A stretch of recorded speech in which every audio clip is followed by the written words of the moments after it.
नमस्कार, स्वदेश आवर देख रहे हैं आप। मैं हूं आपके साथ प्रशांत पांडे। तरह से कदम मिलाकर चलने के लिए चाहिए मजबूत कदम और एनर्जी दमदार। और जब बात होगी मॉडर्न एरा के एनर्जी की, तो ग्रीन एनर्जी से ही होगा बेड़ा पार। और आज एनर्जी सेक्टर में एथेनॉल पर लिए गए सरकार के बड़े फैसलों की करेंगे स्वदेश आवर में बात, करेंगे विशेष चर्चा। कैबिनेट ने एथेनॉल की कीमतों में इजाफे को मंजूरी दे दी है। वैसे तो कीमतों में इजाफा आम बात लग सकती है, लेकिन इसका मकसद और इंपैक्ट बड़ा है। मिशन है इंपोर्ट होने वाले क्रूड पर भारत की निर्भरता को घटाना और डॉलर बचाना। इसके लिए पेट्रोल में एथेनॉल ब्लेंडिंग को 20% तक पहुंचाना है। डेडलाइन 2030 की रखी गई थी, लेकिन सरकार इसे 5 साल पहले ही हासिल करना चाहती है। दरअसल क्रूड की बढ़ती कीमतों के साइड इफेक्ट और एनर्जी सिक्योरिटी पाने के मकसद से सरकार एथेनॉल और ग्रीन एनर्जी पर जोर दे रही है।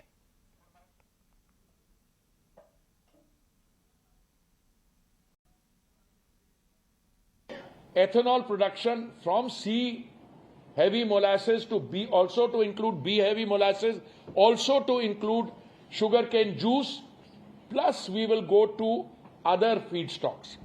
Other feedstocks का मतलब है मक्के से, कॉर्न से, ब्रोकन ग्रेन से, राइस हस्क से, एग्रीकल्चरल वेस्ट प्रणाली से और बैम्बू से। तो हमारा जो टारगेट था 2020 नवंबर तक 10% ब्लेंडिंग करने का, I am very happy to inform you, वो हमने 5 महीने पहले ही we were able to meet that target in 5 months before, in May this year. तो एथेनॉल ब्लेंडिंग से न सिर्फ शुगर प्रोड्यूसर किसानों बल्कि शुगर इंडस्ट्री को भी फायदा पहुंचेगा। लेकिन ये टारगेट हम कैसे हासिल कर पाएंगे, गाड़ियों के इंजन में होने वाले बदलाव का भी सवाल है।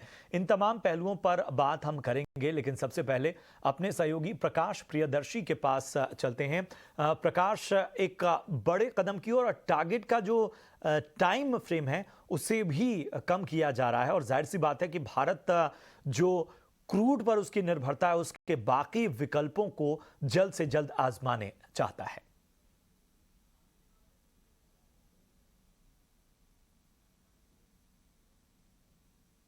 जी बिल्कुल, इस पर विस्तार से हम डिस्कस करें, चर्चा करें। उसके पहले कैबिनेट ने जो फैसले लिए हैं, जिसमें करीब करीब 2 रुपए की बढ़ोतरी जो है वो एथेनॉल प्राइसेस के ऊपर करने का फैसला किया गया है, जिसमें अगर आप ये देखें कि शुगर जूस से जिस एथेनॉल का प्रोडक्शन होगा उसके लिए कीमतों को 63 रुपये 45 पैसे प्रति लीटर से बढ़ाकर 65 रुपये 61 पैसा कर दिया गया है।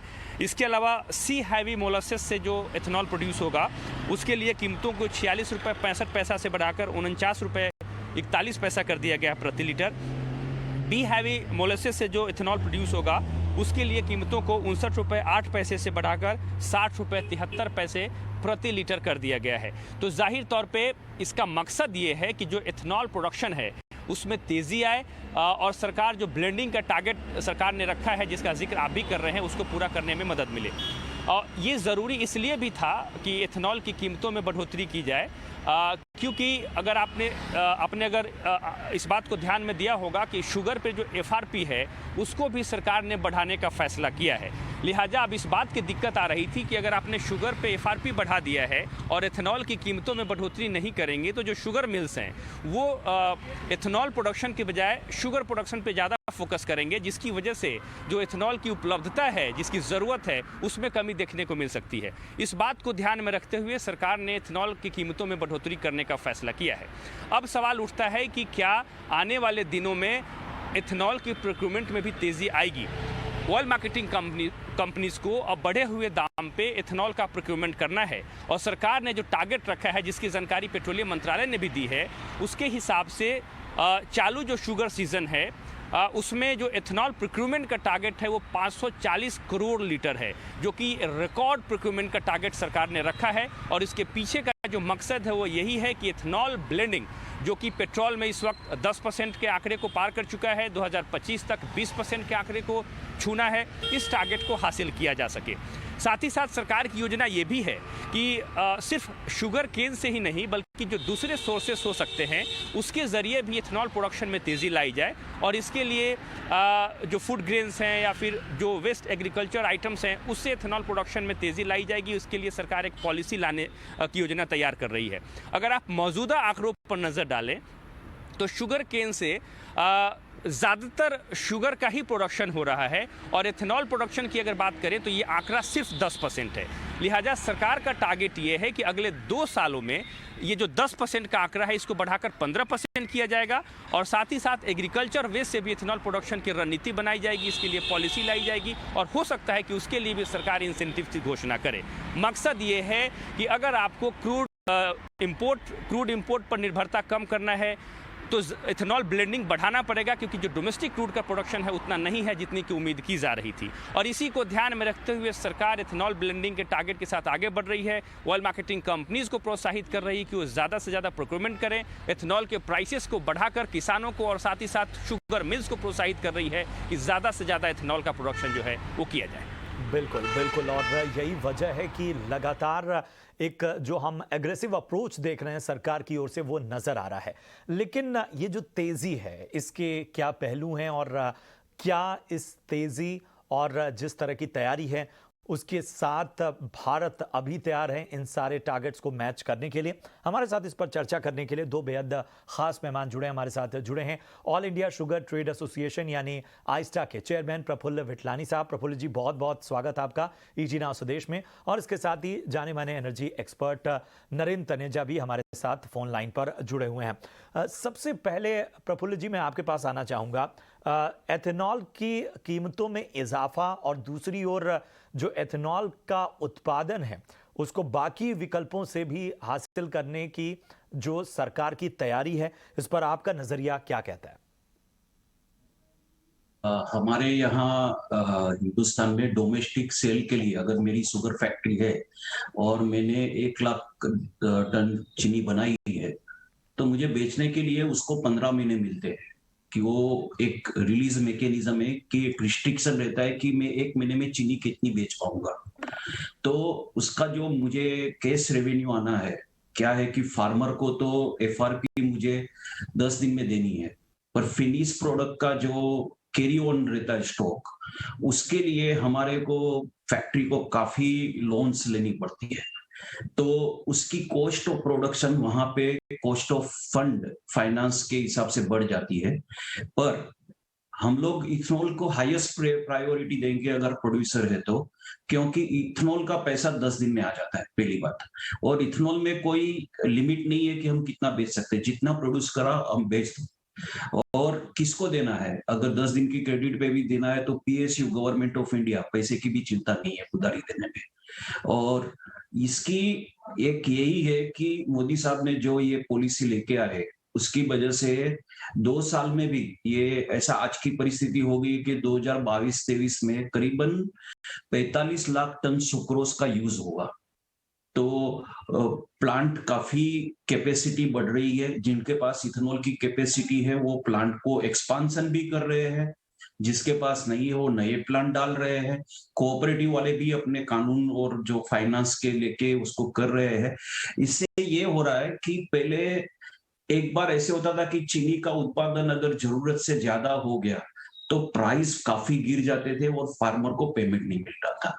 ये इथेनॉल आ जाने की वजह से ये ऐसा हो गया है कि देखिए आज की तारीख में 22-23 में हमें 280 लाख टन चीनी चाहिए खुद के डोमेस्टिक कंजप्शन के लिए। 60 लाख टन हमें क्लोजिंग स्टॉक चाहिए, ये हो गया 280 और 60 340 लाख टन। और 45 लाख टन तो जो है वो इथेनॉल के लिए लगेगा, तो 395 लाख टन की तो गन्ने की कंजप्शन हो ही जाएगी। तो उतनी ही कैपेसिटी है, तो हमें फिलहाल अभी कोई चिंता नहीं है इस चीज की। जो हमारे पास एक्सेस ओवरस्टॉक है उसको हमें एक्सपोर्ट की परमिशन मिल जाए तो ये इथेनॉल को शुगर इंडस्ट्री एक्सपोर्ट के केस पैसे मिलते हैं, वैसे ही ये इथेनॉल के मिलते हैं। तो काफी इंडस्ट्री के लिए फायदा है और फार्मर्स को पेमेंट टाइमिंग पे हो रहा है। जैसे कि मैं आपको बताऊं कि जैसे सितंबर 15 तारीख के आसपास 97% फार्मर्स को पेमेंट हो गया था, जो पहले ये मुश्किल था। अभी ये जो भी इथेनॉल की पॉलिसी है, उसकी वजह से रियली ये कहीं काफी अच्छा एक संभावनाएं और ज्यादा मजबूत की हैं और इसके साथ ही जिस टारगेट की बात कही जा रही है उसके लिए जो पूरी शुगर इंडस्ट्री है वो तैयार है, वो उतना ज्यादा डिलीवर करने के लिए सक्षम है, पूरी तरह से मजबूत है। नरेंद्र तनेजा साहब भी हमारे साथ जुड़े हैं। नरेंद्र जी, बहुत बहुत स्वागत आपका ईटी नाउ स्वदेश में। एथेनॉल का उत्पादन ग्लूकोज वाली चीज़ों से खासकर होता है, गन्ने से एथेनॉल का ज़्यादा उत्पादन होता है। साथ ही अब जो विकल्प के तौर पर कहा जा रहा है कि जो चुनिंदा फूड ग्रेन्स है, ख़राब हो रही फसलें हैं, उन सब से इसका उत्पादन होगा।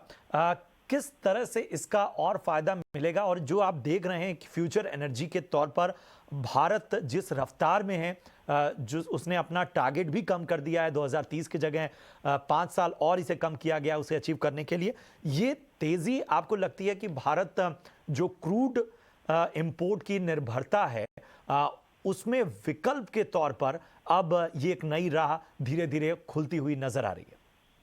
नहीं, इथेनॉल तो मुझे लगता है सरकार की पॉलिसी जो है इथेनॉल के लेके और ब्लेंडिंग की काफी काबिल तारीफ है और हमने देखा उसमें काफी सफलता भी मिल रही है। हालांकि चुनौतियां बरकरार हैं क्योंकि कृषि जो है वो राज्य का विषय होता है और चीनी का उत्पादन हर जगह तो होता नहीं है।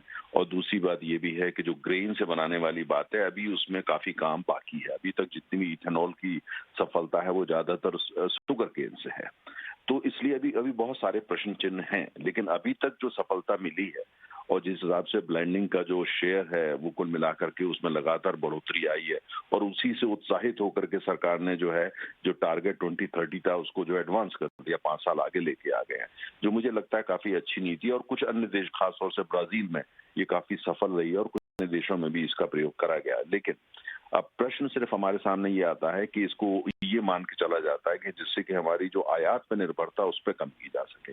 आज हम लगभग आज की तारीख में लगभग 51 से 52 लाख बैरल कच्चा तेल जो है उसका हम कंज्यूम करते हैं उसको। अब और लगातार 3% पर 3% पर एनम के हिसाब से जो कंजम्पशन है हमारे यहाँ पेट्रोल, डीजल, टर्बाइन फ्यूल वगैरह वगैरह का बढ़ रहा है 3% के हिसाब से। और अभी हमारी आयात पर निर्भरता काफी ज्यादा है और आने वाले समय में अगर आप जो इंडिपेंडेंट रिसर्च को माने तो ये मानना है कि भारत में लगभग 80 लाख से लेकर 90 लाख बैरल प्रतिदिन जो है वो पेट्रोलियम प्रोडक्ट्स का कंजम्पशन हो जाएगा। मतलब जो आज है उससे लगभग जो है उसमें बहुत भारी बढ़ोतरी हो जाएगी क्योंकि हमारी अर्थव्यवस्था अभी भी तेल की इकोनॉमी है।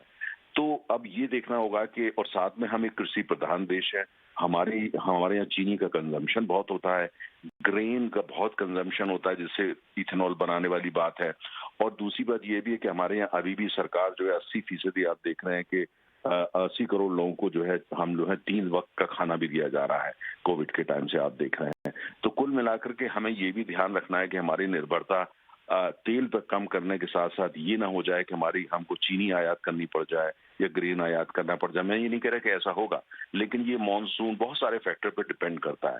तो मेरा अपना ये मानना है कि बहुत अच्छी नीति है और काबिल तारीफ है, लेकिन इस साथ में हमको ये देखना पड़ेगा कि हमको ये आयात पर निर्भरता कम करने के लिए विदेशों के अंदर हम तेल के कुएं खरीदें, विदेशों में जाकर के निवेश करें और तेल के भंडार वहां पे लें और उस तेल को भारत में लेकर के आए। और भारत के अंदर जो संभावनाएं तेल के उत्पादन की हैं, खासतौर से बंगाल की खाड़ी में, गहरे समंदर के अंदर, अल्ट्रा डीप वाटर में, अंडमान निकोबार में, मालाबार में और साथ में जो वेस्ट कोस्ट है महाराष्ट्र की और गुजरात, उसमें भी तेजी से लाने का प्रयास करें।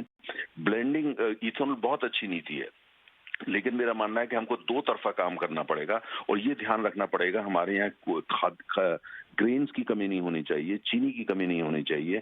और लेकिन साथ साथ जो देश के अंदर जितना हम तेल का उत्पादन कर सकते हैं उसको और इंसेंटिवाइज करना पड़ेगा। जिस तरह की एग्रेसिव पॉलिसी इथेनॉल को लेके है वैसी एग्रेसिव पॉलिसी देश के अंदर जो तेल के भंडार है और विदेश में जाके जो तेल के भंडार खरीदने हैं उस पर भी साथ साथ लगानी पड़ेगी।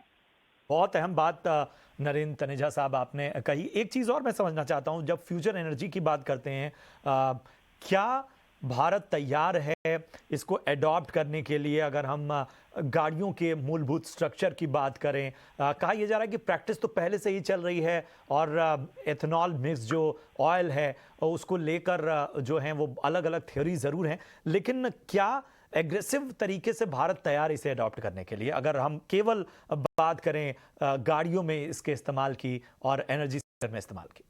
बहुत अच्छा आपने प्रश्न किया। हमारी सरकार और हम जो है हम इलेक्ट्रिक व्हीकल की तरफ जा रहे हैं। ये बात हो रही है कि 2030 तक यानी आने वाली 8 साल के अंदर बड़े बड़े शहरों के अंदर तमाम गाड़ियां जो है बिजली से चलेंगी। तो जब अगर हमारी नीति ये है कि आने वाले समय में हम सड़क पर क्रांति लाना चाहते हैं और ईवीज या इलेक्ट्रिक व्हीकल्स ही ज्यादा होने वाले हैं, तो हमें साथ में ये भी ध्यान रखना पड़ेगा कि उसी हिसाब से हम अपनी नीतियां बनाएं। मेरा ये मानना है कि भारत जो है बहुत डेंसली पॉपुलेटेड कंट्री है। हमारा अभी भी जो है हमारे यहाँ गरीबी की चुनौती है और हम बहुत ज्यादा चीनी का उपभोग भी करते हैं। हम लोग भारतीय कुल मिला करके चीनी या मीठी चीजों को बहुत पसंद करते हैं। तो इसलिए मुझे लगता है कि जो इथेनॉल को लेकर के जो एंथुजियाज्म है, मैं उसका समर्थन करता हूँ। लेकिन हमको एक अंग्रेजी में शब्द है ओवरकिल, वो नहीं होना चाहिए। हमको संतुलन रखना पड़ेगा क्योंकि हम ब्राजील नहीं है। ब्राजील हमसे साइज में बड़ा है। ब्राजील की आबादी मात्र उत्तर प्रदेश के बराबर है। उनके पास बहुत जमीन है जहां वो गन्ने की खेती करते हैं और इथेनॉल का उत्पादन करते हैं, ग्रीन से भी इथेनॉल बनाते हैं। और जबकि हमारे यहाँ जो है किसान के पास, आम किसान के पास 70% किसान के पास मात्र 2 एकड़ जमीन होती है। तो हमको फूड सिक्योरिटी, कृषि वो सिक्योरिटी वो भी देखनी पड़ेगी। और दूसरा, राज्यों का क्या विचार है। हम एक फेडरल स्ट्रक्चर है, हर राज्य का इथेनॉल को लेके क्या विचार है उस पर भी मंथन होना चाहिए। मीडिया को भी राज्यों से सवाल पूछने चाहिए। राष्ट्र ये क्योंकि ये वो नीति है जिसमें बड़ी भूमिका राज्यों की है। तो मुझे लगता है बहुत सारे प्रश्न सरकार जो कर रही है काबिले तारीफ, सराहनीय, लेकिन ये ध्यान, उत्साह अच्छा है लेकिन ओवरकिल नहीं करना है क्योंकि हमको पूरा जो एनर्जी का सेक्टर उसको ध्यान में रखना पड़ेगा। और हमें सौर ऊर्जा, पवन ऊर्जा, न्यूक्लियर पावर और नेचुरल गैस, हाइड्रोजन, उस तरफ भी तवज्जो देनी है। क्योंकि अगर 2030 के बाद इलेक्ट्रिक व्हीकल ही ज्यादा चलना है तो फिर इथेनॉल की वाकई व्यवहारिकता और बाकी चीजों के बारे में भी बहुत ज्यादा सोचना होगा। और हम केवल ये मान के नहीं चल सकते कि भारत में हर चीज की खपत हो जाती है और कंज्यूमर बेस जो है वो बहुत बड़ा है। इसके आधार पर भी हमें बहुत सारी चीजों को सोचना होगा। और जाहिर सी बात है कि इन सब के बीच जो सवाल नरेंद्र तनेजा साहब ने उठाया, वो सवाल मैं प्रफुल्ल जी आपके पास लेकर आना चाहूँगा कि अगर फूड ग्रेन्स और गन्ने बाकी चीज़ों की बात की जा रही है तो सवाल ये भी है कि हम तो चीनी की भी खपत करनी है, एक वक्त पे एथेनॉल प्रोडक्शन भी करना है। ये दोनों चीज़ें हासिल हो पाएंगी भारत की आबादी, भारत की इस आबादी की जो खपत है उसको नज़रिए से देखते हुए? वो इसलिए है कि एक हमारी association, all India sugar trade association ने उस समय पवार साहब के साथ मोदी साहब से गुजारिश की थी कि जो MSP, minimum sale price domestic sugar के लिए लाया जाए और रिलीज मैकेनिज्म लाई जाए। वो आ जाने से एक एमएसपी जो अभी 31,000 पर टन है, उसके नीचे कोई इंडस्ट्री चीनी बेच नहीं सकती है। और इस वजह से ये ऐसा हो गया कि हम अभी 400 लाख टन का गन्ना तो हमारे पास एक छोटी बात हो गई है 400 लाख टन सुक्रोज के लिए। तो और हर साल बढ़ती जा रही है। और साथ में इथेनॉल की भी अगर समझो कि हमारे पास सेम कैपेसिटी भी रही तो भी ये साल तो हमें 60 लाख टन, तो 60 से 70 लाख टन निर्यात करनी पड़ेगी चीनी। अगर वो कम भी हो जाती है तो इथेनॉल हो जाती है।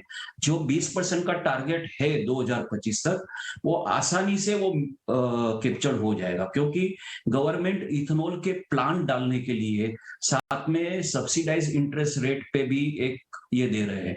जहां तक आपने ग्रेन का बताया, तो ग्रेन में ऐसा होता है कि पहले एक चीज ऐसी होती थी कि जो एसटीसी या उनके जो गोडाउन्स रहते थे उसमें ग्रेन जो फेंकना पड़ता था या सड़ जाता था, उसके बदले ये ग्रेन अगर इथेनॉल में यूज भी हो जाता है।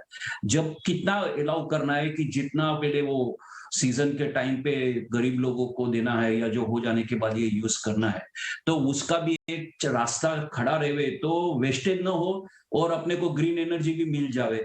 तो उस हिसाब से 2025 तक ये 20% का टारगेट आराम से अचीव हो सकता है। हाँ, मैं इनका कहने से सहमत हूं कि जब 2030 के बाद इलेक्ट्रिक की गाड़ियां या ज्यादा होनी है तो इसको ज्यादा क्रेजीनेस से नहीं इतना बढ़ना चाहिए। पर फिलहाल जो देश को शुगर की एक्सपोर्ट से समझो 20,000 करोड़ रुपए की एक तो डॉलर्स आ जाएंगे मार्च महीने तक, अभी आज से।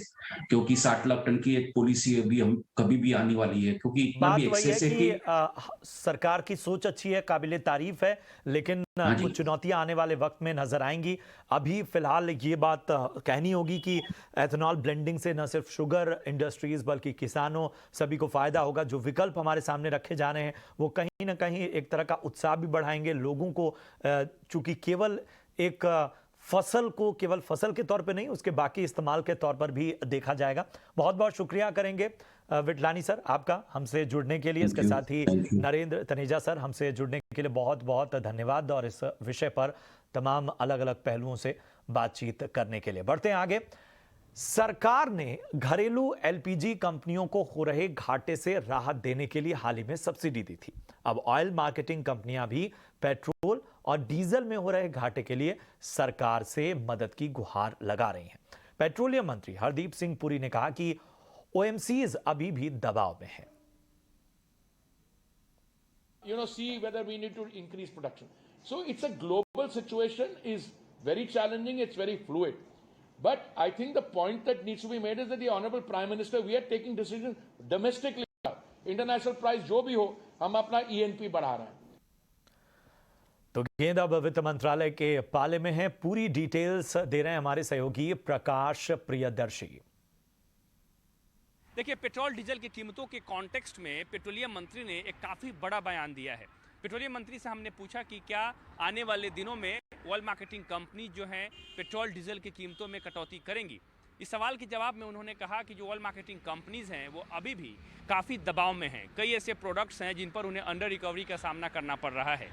एग्जाम्पल के तौर पे आप डीजल की बात ले लीजिए। डीजल पर अभी भी करीब 20 रुपये का जो अंडर रिकवरी है, जिसकी वजह से ऑयल मार्केटिंग कंपनीज के ऊपर काफ़ी दबाव है। हालांकि पेट्रोल पर अंडर रिकवरी नहीं है, एलपीजी पर भी अंडर रिकवरी नहीं है। लेकिन इससे भी बड़ी बात जो पेट्रोलियम मंत्री ने कही वो ये कि लगभग 6 महीने से पेट्रोल डीजल की कीमतों में कोई बदलाव नहीं हुआ है। और ग्लोबल प्राइसेस अगर देख लें उसके कॉन्टेक्स्ट में ऑयल मार्केटिंग कंपनीज ने घरेलू बाज़ार में जो मार्केट रेट होना चाहिए उससे कम दाम पर पेट्रोल डीजल की बिक्री की है। लिहाजा उन्हें काफ़ी घाटे का सामना करना पड़ा है। उनके रिजल्ट्स पर नज़र डालें, उन्हें काफ़ी नुकसान उठाना पड़ा है। लिहाजा एलपीजी के तर्ज पे पेट्रोलियम मंत्रालय जो है वित्त मंत्रालय से पेट्रोल डीजल पर जो कंपनियों को घाटे का जो नुकसान हुआ है उसकी भरपाई के लिए आर्थिक मदद की मांग जो है पेट्रोलियम मंत्रालय करने जा रहा है। इसका मतलब ये है कि एलपीजी के लिए जिस तरीके से 22,000 करोड़ रुपए की रकम जो है सरकार की तरफ से ऑयल मार्केटिंग कंपनीज को दिया गया है, उसी तर्ज पर पेट्रोल डीजल पर जो घाटा उनको उठाना पड़ा है मार्केट रेट से कम दाम पर बिक्री करने की वजह से, उसकी भरपाई के लिए पेट्रोलियम मंत्रालय जो है वित्त मंत्रालय से संपर्क करेगा। तो जाहिर तौर पे ये ऑयल मार्केटिंग कंपनीज के लिए काफ़ी राहत की बात है, काफ़ी सकारात्मक बात है। अगर आर्थिक सपोर्ट वित्त मंत्रालय से उनको इस मसले के लिए दिया जाता है तो जाहिर तौर पे उनका जो घाटा है उसको कम करने में काफ़ी मदद मिलेगी। और क्या ऑनलाइन गेम खेलने पर देना पड़ सकता है आपको केवाईसी? जी हां, आने वाले दिनों में ऑनलाइन गेमर्स और कंपनियों को केवाईसी देना पड़ सकता है। ईटी नाउ स्वदेश को मिली एक्सक्लूसिव जानकारी के मुताबिक ऑनलाइन गेमिंग के लिए रेगुलेटर भी बनाया गया है। पूरी जानकारी दे रही हमारी सहयोगी मेघना मित्तल। जी, जैसा कि हम जानते हैं जो 7 मेंबर का इंटर मिनिस्ट्रियल पैनल है जिसमें नीति आयोग के सीईओ हैं और कई मिनिस्ट्रीज़ के सेक्रेटरीज़ हैं, जैसे कि होम मिनिस्ट्री, रेवेन्यू के और आईटी मिनिस्ट्री के भी सेक्रेटरीज़ इस पैनल में हैं, जो कि एक ऑनलाइन गेमिंग फ्रेमवर्क सजेस्ट करेंगे जो कैबिनेट अप्रूवल के लिए भी जाएगा। सूत्र ये जानकारी दे रहे हैं कि ये पैनल 2 मेजर इश्यूज़ को रिजॉल्व करने की तरफ फाइनलाइजेशन कर रहे हैं। फर्स्ट, सबसे पहले ये है कि जो प्लेयर्स हैं इस ऑनलाइन गेम्स में उनका मैंडेटरी केवाईसी हो, ऑनलाइन गेमिंग कंपनीज़ का भी हो, क्योंकि पाया गया है कि जो प्लेयर्स हैं, कुछ प्लेयर्स वो फेक आइडेंटिटीज़ यूज़ कर रहे हैं उन लोगों की जिनके पास एक स्मार्टफोन भी नहीं है। तो इसी को इशू को रिजॉल्व करने के लिए मैंडेटरी केवाईसी सजेस्ट किया जा सकता है प्लेयर्स और ऑनलाइन गेमिंग कंपनीज दोनों के लिए। इनफैक्ट ऑफशोर गेमिंग कंपनीज़ के लिए भी ये रजिस्ट्रेशन मैंडेटरी किया जा सकता है, क्योंकि पाया गया है कि वो भी कुछ कंपनीज़ जो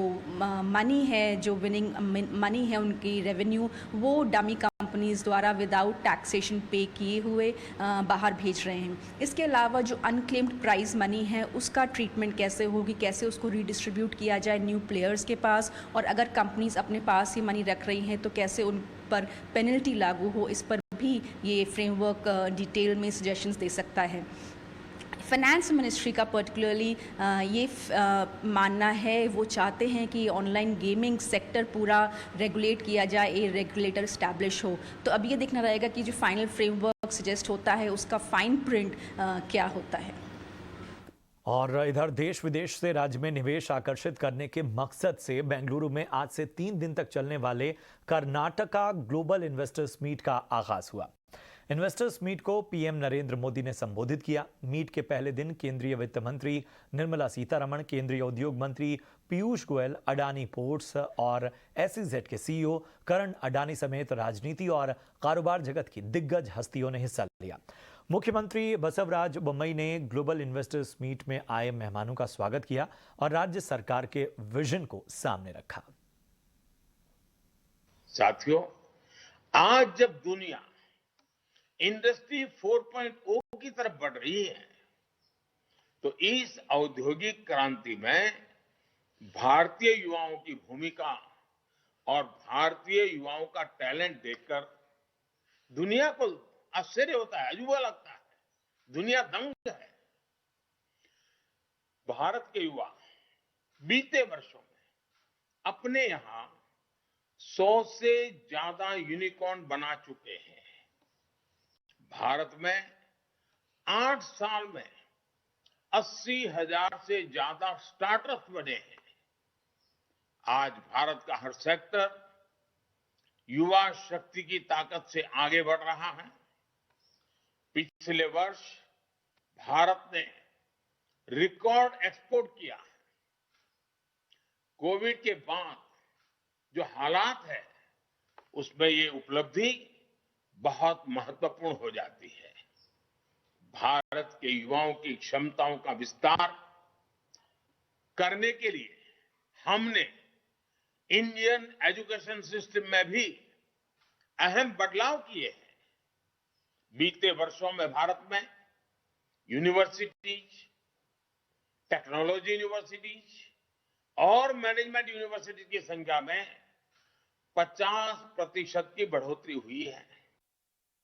Even as we all started talking about China +1, when you wanted to diversify the value chains, or you wanted to ensure that there are more than one source for the raw material or for the intermediary products that you would produce, but also to have a consistency that you are somewhere, but you need to also have some other place where investments will have to be made so that eventually there are no huge disruptions. But that situation did not have its complete solution. You had the global situation of a war, such a war especially from countries which are the source of essential raw materials, whether it is fuel related, whether it is fertilizer related, whether it is food grains related. So you have these countries.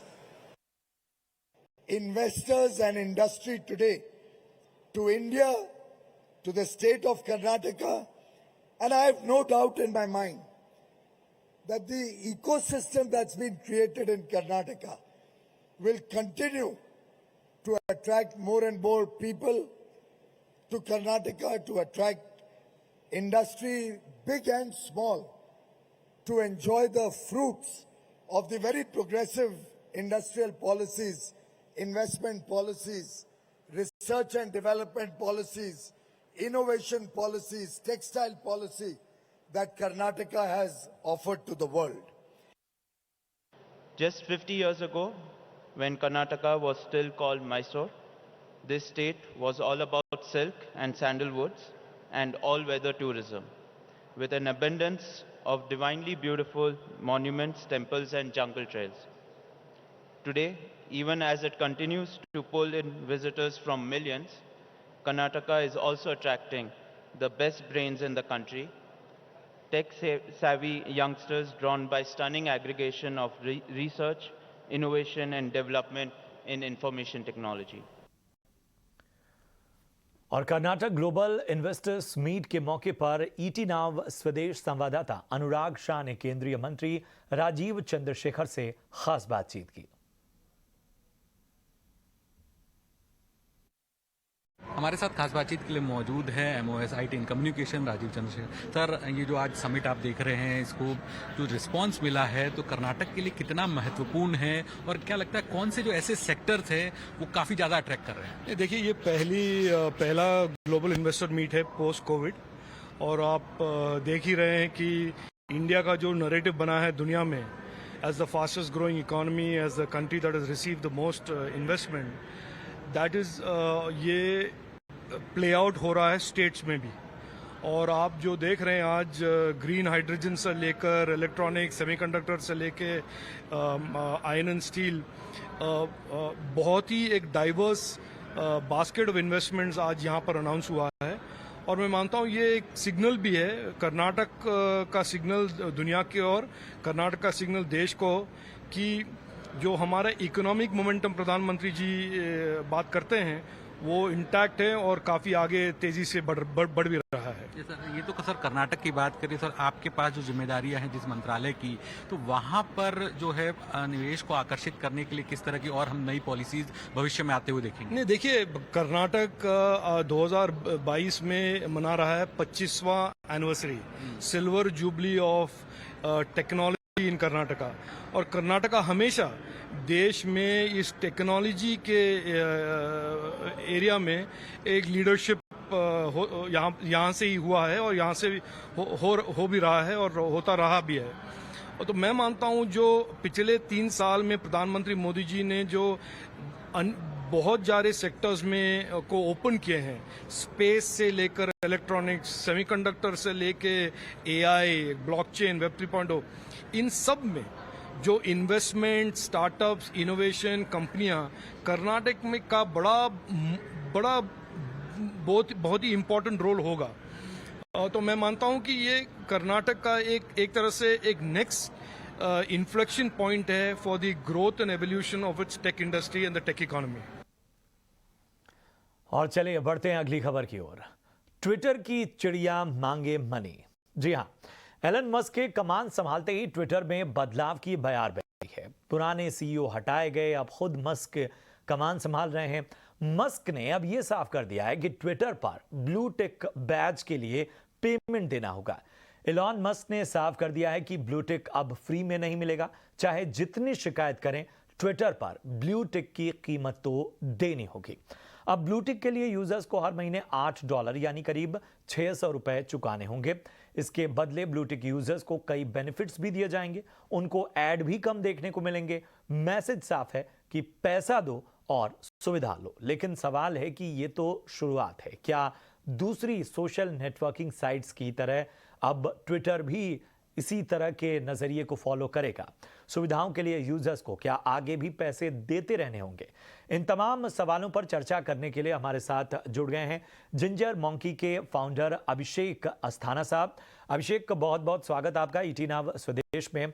मैं एक चीज समझना चाहूंगा कि सबसे पहले तो हम यही मानते हैं कि जहां पैसे की बात आती है तो वहां बहुत सी सुविधाएं और बाकी चीजें होती हैं, लेकिन किस तरह का रिएक्शन सामने आ रहा है? क्योंकि जो यूजर ब्लू टिक जिसका पहले से है या जो ब्लू टिक लेना चाहता है, उसके मन में 2 तरह के भ्रम है। एक तो जिसे ब्लू टिक मिला हुआ है उसे यह है कि उसका ब्लू टिक अगर वो पैसे नहीं देता है तो छीन जाएगा, और दूसरा यह है कि जिसे ब्लू टिक चाहिए उसके मन में एक शंका यह है कि कहीं पैसे के बदले ब्लू टिक ना बांटे जाने लगे। तो जरा बताएं किस तरह के रिएक्शन सामने आ रहे हैं? बिल्कुल, देखिए, ये काफी केओस हो गया है कि ये तो, क्योंकि क्या हुआ है कि ये पहली बार ऐसा हुआ है जहां पे आपको एक रिकग्निशन है, आपके पास आपको एक ओहदा दिया गया है। तो कोई क्या होता है कि सोशल मीडिया ऐप्स क्या करती हैं कि किसी भी पावर यूजर्स को अपने इनकरेज करने के लिए वो 2 तरह की चीजें करती हैं। या तो उनको कोई ओहदा देती हैं, जैसे वेरीफाई कर दिया या उनके प्रोमिनेंस दिया उनके अकाउंट को, या फिर उनको रेवेन्यू कमाने का मौका मिलता है वहां से। तो ये 2 चीजें जो है वो किसी भी सुपर यूजर, कोई पावर यूजर जो अच्छा कंटेंट बनाता है, उनको इनकरेज करती है कि वो और अच्छा कंटेंट बनाए और बाकी लोग भी उस प्लेटफॉर्म पे आए वो पढ़ने के लिए। अभी यहाँ क्या हुआ है कि इन्होंने वो 2 चीजें मिक्स कर दी है। जो एक ओहदा होता था, जैसे कि एग्जांपल है कि कल को जिस कंपनी में आप काम करते हैं और उन्होंने एक अवार्ड दे रखा है कि एम्प्लॉय ऑफ द ईयर, और वो अवार्ड हमेशा सब्जेक्टिव होता है कि आप एनालाइज करते हैं परफॉर्मेंस, उसमें मिलता है। कल को ये बोल दिया जाए कि वो employee of the year award वो पेड है, आप पैसे देके ही वो अवार्ड जीत सकते हैं, तो ये थोड़ा सा वो ना कंफ्यूज करने वाली बात है कि कैसे होगा। तो अभी क्या हो गया है कि काफी क्योस है, लोग सोच रहे हैं कि हम पे करें या नहीं करें। जिनके पास ब्लू टिक ऑलरेडी है वो सोच रहे हैं कि अगर मैंने ब्लू टिक अपना दे दिया, वापस दे दिया, या मैंने पैसे नहीं पे किए, उससे क्या होगा, क्या मेरी रीच कम हो जाएगी, क्या जितने लोग मुझे पढ़ने आते हैं वो कम हो जाएंगे, या मुझे कोई इंपर्सोनेट करके आ जाएगा ब्लू टिक लेके। ये भी बहुत बड़ा फेयर है एक्चुअली। और दूसरा, जिनके पास नहीं है ब्लू टिक, वो ये देख रहे हैं कि अगर मैंने ब्लू टिक ले लिया तो उसका ROI क्या है, क्या उससे मेरी सपोज मैंने जो $8 जो देने की बात हो रही है, और वो $8 भी कम नहीं होते। आप नेटफ्लिक्स कई सालों से ट्राई कर रहा था कि इंडियन के यूजर्स को लेने का, लेकिन because of the price point जो उनका है 650 रुपए या 500 रुपए, उस वजह से उनके पास लोग नहीं आते ज्यादा। तो अब देखना है कि इंडियन कॉन्टेक्स्ट में वो $8 रहेगा, या जैसे कि एलन मस्क बोल रहे हैं कि ये प्राइस परचेज पैरिटी के हिसाब से वो और कम करेंगे। लेकिन ये है कि अभी तक उस ब्लू टिक का कोई मॉनेटरी वैल्यू नहीं था आज तक। अब पहली बार उसको एक मॉनेटरी वैल्यू लगा दिया गया है, तो लोग समझ नहीं पा रहे हैं कि इसको आंके कैसे, कि इसकी वैल्यू क्या है। तो वैल्यू ये डिस्कवर होगी जब एक्चुअली ये प्रोडक्ट रोल आउट होगा मार्केट में, और तब देखेंगे कितने लोग उसको एक्सेप्ट करते हैं, कितने लोग नहीं करते हैं। मेरे पास ब्लू टिक नहीं है, मेरे पास करीब 14 लाख फॉलोअर्स हैं ट्विटर पे, और मैंने कभी भी ब्लू टिक लेने का कभी अप्लाई भी नहीं किया। इसलिए भी नहीं किया कि कभी कुछ दिक्कत ही नहीं हुई ऐसी कभी कि ब्लू टिक नहीं है मेरे पास तो मेरी रीच कम हो रही है। तो ये काफी इंटरेस्टिंग सा सिनेरियो है इस टाइम पे कि कैसे लोग इसको, उन्होंने बोला कि 7 तारीख को ही लॉन्च हो जाएगा वो, तो कैसे ये मार्केट में लोग इसको एक्सेप्ट करते हैं और कितनी एक्सेप्टेंस है, कितने लोग पे करते हैं, ये सोचने वाली बात है। एक चीज और अभिषेक समझना चाहूंगा, आपने कहा कि आपके पास ब्लू टिक नहीं है, उसके बावजूद आपके फॉलोअर्स की संख्या, आपकी रीच, इसमें किसी तरह का कोई फर्क नहीं आता है। तो जरा बताएं कि जिन लोगों के पास ब्लू टिक नहीं है, या जो शायद पैसे ना दें और अपने ब्लू टिक को ना आगे जारी रखें, उन लोगों को आप क्या सलाह देंगे? क्योंकि सोशल मीडिया की जब बात आती है, चाहे ब्लू टिक की बात आ जाए, चाहे रीच की बात आ जाए, ये एक यूजर के मन में एक साइकोलॉजिकल इफेक्ट भी डालता है, और उसे कई स्तर पे, आजकल तो चूंकि जिंदगी का हिस्सा है तो उसे कई स्तर पे इफेक्ट करेगा। तो जरा उनके लिए आपकी क्या अहम सलाह होगी? देखिए, दोनों ही से मैं बोलता हूँ। एक जो वो लोग हैं जिनके पास ब्लू टिक नहीं है और शायद उन्होंने अप्लाई किया हो कभी ट्विटर पे और उनको ब्लू टिक ना मिला, मतलब उनकी चाह है कि उनको ब्लू टिक मिले, उनके लिए एलन मस्क ने क्या किया है कि वो दरवाजा खोल दिया है। पहले क्या था कि ब्लू टिक पाने के लिए आपको अपनी आइडेंटिटी बतानी पड़ती है, उसका प्रूफ देना पड़ता है। उसके बाद एक सब्जेक्टिव लेयर भी है जहाँ की वो खुद देखते हैं ट्विटर वाले कि ह्यूमंस बेसिकली जो इंसान देखते हैं, जज करते हैं कि इनको ब्लू टिक मिले ना मिले। तो उसमें क्या होता था, कई बार कई सारे ऐसे लोग थे जो क्राइटेरिया मीट कर रहे हैं लेकिन फिर भी उनको ब्लू टिक नहीं मिल रहा, तो क्योंकि एक सब्जेक्टिविटी के लेयर है बीच में। अब क्या है कि वो सब्जेक्टिविटी के लेयर हटा दिया एलन मस्क ने। वो कहा है कि आप अपने आप को प्रूव कीजिए कि जो आपका जो नाम है जो आपने डाला है सोशल मीडिया पे, वो आप ही वही आदमी हो, वही इंसान आप हो, तो आपको मैं ब्लू टिक दे दूंगा अगर आपने $8 मुझे पे कर दिए। ठीक है, तो इससे यह होगा कि देखिए, ब्लू टिक पहले था कि एक रेयर चीज थी, बहुत कम लोगों में थी। जो भी चीज रेयर होती है उसकी वैल्यू होती है। जब वो कॉमन प्लेस हो जाती है, सपोज कल को मैं सोशल मीडिया पे किसी बंदे का ब्लू टिक देखता हूं, तो पहला सवाल मुझे ये आएगा कि इसने पैसे देके ब्लू टिक लिया है या एक्चुअली ये कोई पब्लिक फिगर है। तो ये जो है ना, थोड़ी उसकी वैल्यू भी थोड़ी डिप्रिशिएट होगी, थोड़ी डिक्लाइन होगी। तो ये कहीं जाके ऐसा बैठेगा कि इसकी वैल्यू कितनी है वो डिस्कवरी मार्केट में बाद में होगी। जैसे कि कल देखा, स्टीफन किंग से बात कर रहे थे एलन मस्क, पहले $20 की बात हुई थी कि $20 पे ब्लू टिक मिलेगा।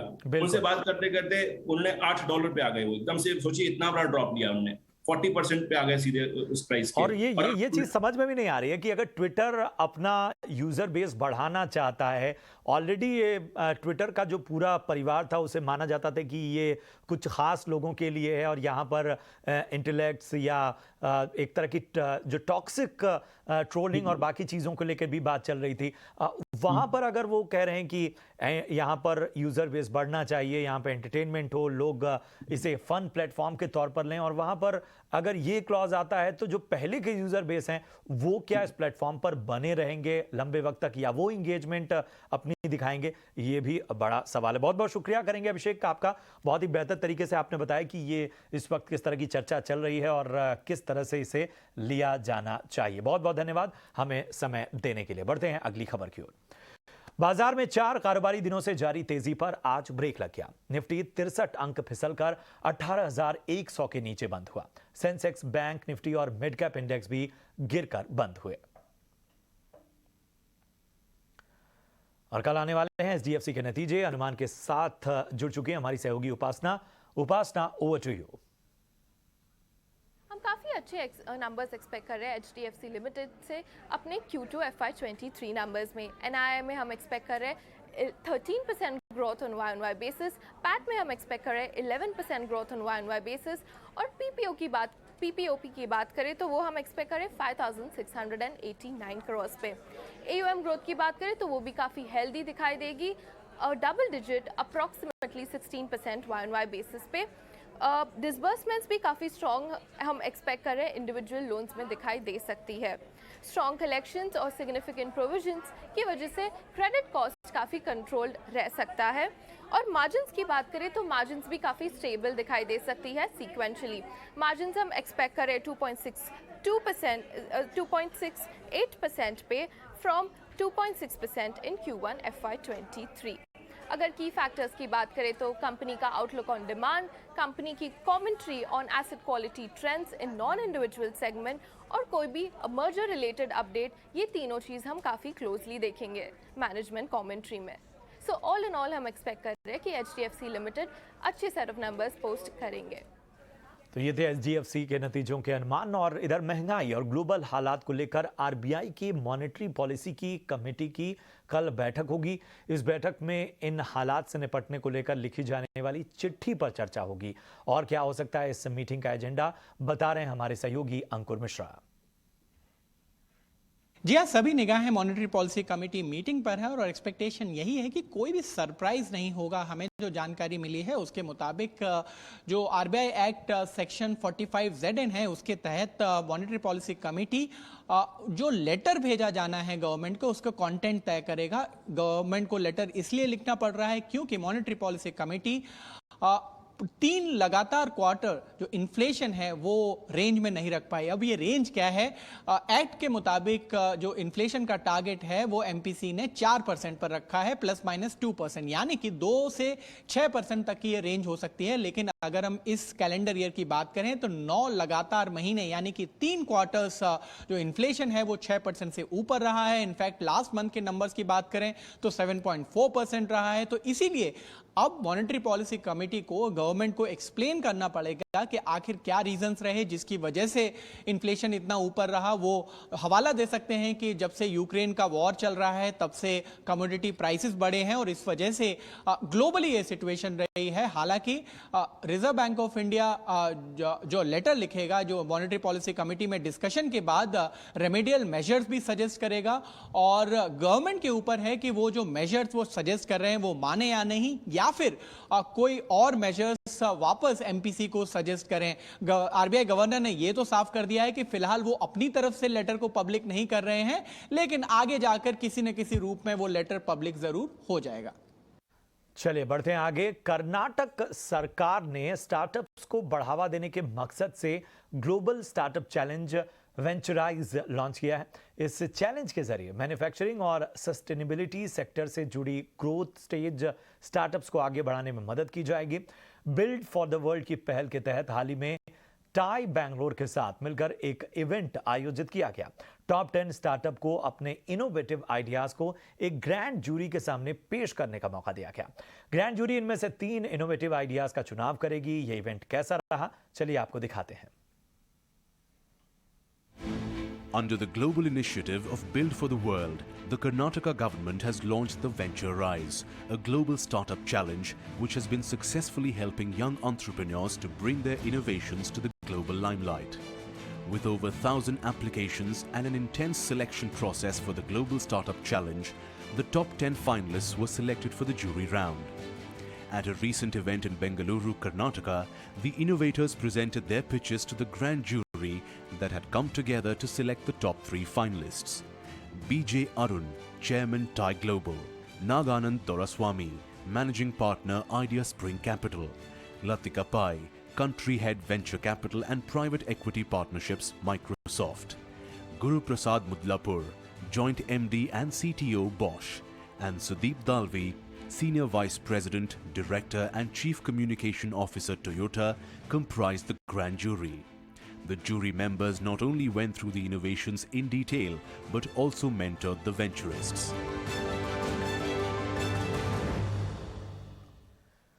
तो चलिए अब बात दिल्ली में पोल्यूशन के बिगड़ते मिजाज की। मामूली राहत के बाद राजधानी एनसीआर में प्रदूषण का लेवल फिर हाई है।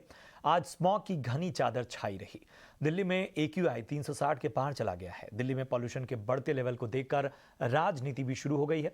वहीं दिल्ली के पर्यावरण मंत्री गोपाल राय ने लोगों को वर्क फ्रॉम होम की अपील की है। साथ ही प्रदूषण को कम करने के लिए कॉमन ट्रांसपोर्ट और कार पूलिंग जैसे तरीके अपनाने को कहा है।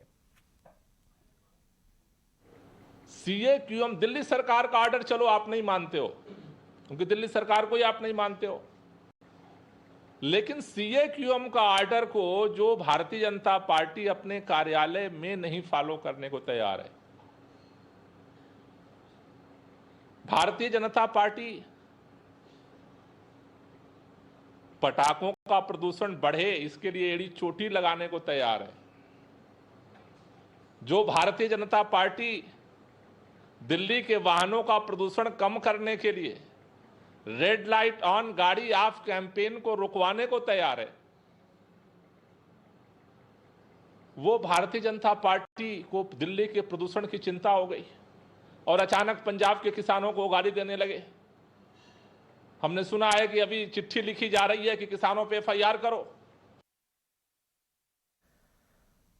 और चलिए इसी मुद्दे पर छोड़ जाते हैं हमारी खास पेशकश स्वदेश विशेष के साथ।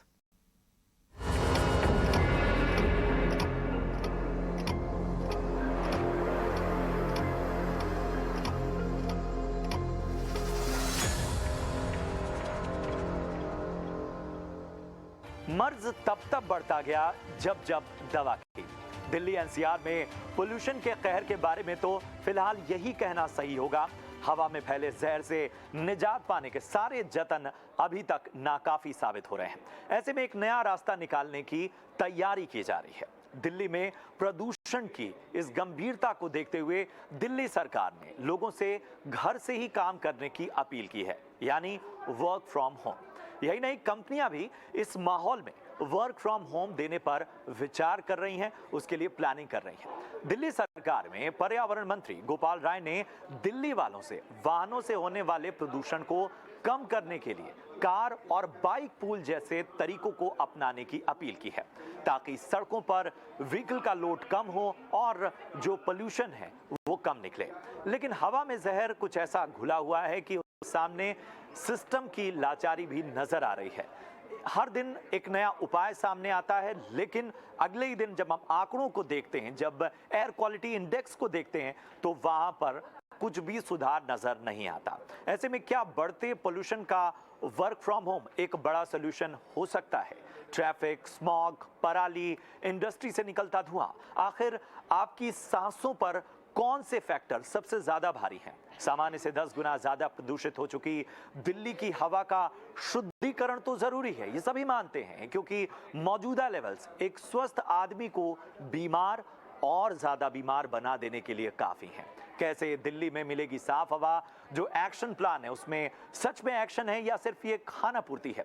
इन सभी पहलुओं पर करेंगे एक्सपर्ट से खास चर्चा, और इस चर्चा में मेरे साथ खास मेहमान जुड़ रहे हैं। हमारे साथ हैं डॉक्टर मयंक सक्सेना, आप हैं senior consultant pulmonology max hospital से।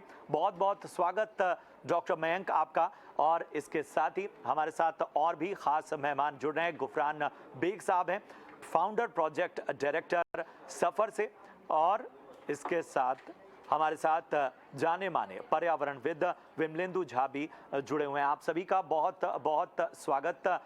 सबसे पहले विमलेंदु जी, मैं आपके पास आना चाहूँगा। जिस तरह से आज हम देख रहे हैं कि हर दिन एक नया उपाय अपनाया जाता है, लेकिन उसके बावजूद प्रदूषण का स्तर जो है वो और ज़्यादा खराब होता जा रहा है। कैसे इस पूरी व्यवस्था को, क्या हम ये मान लें कि जो सिस्टम जिस तरीके से काम कर रहा है उसमें बार बार तात्कालिक उपाय ज़्यादा अपनाए जा रहे हैं, बल्कि जो बड़े उपाय होने चाहिए वो नज़र नहीं आ रहे हैं? देखिए सच्चाई ये है कि वो तात्कालिक उपाय भी जो है वो भी नहीं ढूंढा जाता है, क्योंकि अगर हम अक्टूबर नवंबर की माह में आकर के जब जब प्रदूषण जो है अपनी चरम पे रहता है, तब हम अगर कुआं खोदने की कोशिश करेंगे और उपाय ढूंढने की कोशिश करेंगे, तो वो एक बहुत ही एक अन्याय होगा। उस विषय, उस बिंदु, उस मुद्दे के ऊपर असल में वो न्याय संगत बात नहीं होगी। और एग्जैक्टली यही चीज हो रहा है पिछले 5-6 वर्षों से। अगर आप देखें तो अक्टूबर नवंबर के महीने पर्यावरण के ऊपर, प्रदूषण के ऊपर कवायद की जाती है, दोषारोपण की राजनीति होती है, और इसके बाद जनवरी तक जाते जाते सब लोग जो है वो विलुप्त हो जाते हैं, क्योंकि उस समय हमारा पोल्यूशन जो है वो भी अदृश्य होता है। पहली बात समझना बहुत आवश्यक है कि दिल्ली एनसीआर में प्रदूषण जो है पूरे साल रहता है। लगभग 362 दिन दिल्ली की आबो हवा जो है वो पुअर कैटेगरी में रहती है, अनसैटिस्फैक्टरी कैटेगरी में रहती है। और इसके लिए सामूहिक अगर जिम्मेदारी ना ली जाए, सामूहिक सोच, एक मीडियम टर्म और लॉन्ग टर्म, मतलब नी जर्क रिएक्शन से, एक लीपापोती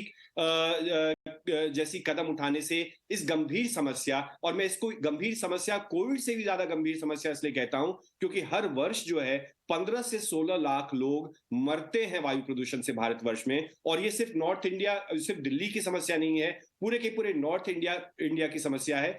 तो जब तक एक सामूहिक जिम्मेदारी, सामूहिक सोच, सामूहिक एक कोलैबोरेटिव कंटिन्यूअस जो एफर्ट है, जब तक हम उसके बारे में चर्चा नहीं करेंगे, जब तक वो पेरिनियल सोर्सेस है। आपने देखा होगा कि पिछले 5 वर्षों में जब भी प्रदूषण के बारे में चर्चा होती है तो विंटर स्मॉग के बारे में चर्चा होती है, और पराली के बारे में जाकर के हमारी गाड़ी जो है, हमारी घड़ी की सुई जो है वो रुक जाती है। पराली को रुकना चाहिए, ऑफ कोर्स रुकना चाहिए। 40 से 45 दिन जो है पराली का कंट्रीब्यूशन लगभग 1% से 35% या 40% तक जाता है, और सफर के रिप्रेजेंटेटिव हैं वो आपको बताएंगे। लेकिन दिल्ली में जो बाकी 300 दिन जो दिल्ली का प्रदूषण है वो दिल्ली का अपना है, दिल्ली एनसीआर का अपना है, चाहे वो ट्रांसपोर्ट हो, कंस्ट्रक्शन डिमोलिशन डस्ट हो, या फिर ये जो 13 हॉटस्पॉट्स है। तो उन सभी कारणों से दिल्ली की आबो हवा बहुत ही गंदी है। और एक राष्ट्रीय नीति, एक बात देखिए कि सुप्रीम कोर्ट ने बहुत बार इसके बारे में चर्चा की है, लेकिन सुप्रीम कोर्ट इस साल भी गवर्नेंस के मुद्दे पे नहीं आना चाहिए। आइडियली जुडिशरी का रोल नहीं है, ये एग्जीक्यूटिव का रोल है। केंद्र सरकार और राज्य सरकारें मिलकर इस गंभीर समस्या, जिससे लोगों की मोर्टेलिटी और लोगों की मोर्बिडिटी इफेक्ट होती है, और खासकर बच्चों की, उसके बारे में चर्चा करनी चाहिए थी। बिल्कुल बिल्कुल। और हमारे साथ इस वक्त CISL HR के आदित्य नारायण भी जुड़े हुए हैं, और उनसे हम इस चर्चा को आगे बढ़ाएंगे। आदित्य नारायण मिश्रा हैं, CEO and director CIEL HR से। और चूंकि इस पूरे पहलू में सबसे बड़ा फर्क आया है, जिस एक्शन की बात की जा रही है वर्क फ्रॉम होम की, उस पहलू को समझना चाहेंगे। आदित्य, पोल्यूशन के बढ़ते खतरे के कारण जो वर्क फ्रॉम होम फिर से देने की अपील की जा रही है, कितना प्रैक्टिकल डिसीजन मानते हैं आप? और जब ज़्यादातर ऑफिस से काम करने का स्ट्रक्चर दे चुके हैं, कई जगह मैं रिपोर्ट्स पढ़ रहा था कि जहां पर एयर प्यूरिफायर लगाए गए हैं, इसके अलावा ऐसे प्लांट्स लगाए गए हैं जो ऑक्सीजन की मात्रा बढ़ाते हैं, फिल्टर्स लगाए गए हैं, कोशिशें सारी हो रही हैं, ऐसे में कितना चैलेंजिंग होगा अब दोबारा लोगों को वर्क फ्रॉम होम देना और फिर से लोगों को उस हिसाब से स्ट्रक्चर में ढालना? नहीं, देखिए, ये तो पहले पैंडेमिक से पहले वर्क फ्रॉम होम का कोई ऐसा ऑफिशियल परमिशन नहीं था लोगों के पास, और कंपनीज भी इसके बारे में कभी सोचे नहीं थे। लेकिन अभी ये पैंडेमिक के बाद ये फिर पोल्यूशन का जो अभी सीजन चल रहा है, तो इसको मद्देनजर रखते हुए बहुत सारे कंपनीज अभी लोगों को फिर फ्लेक्सिबिलिटी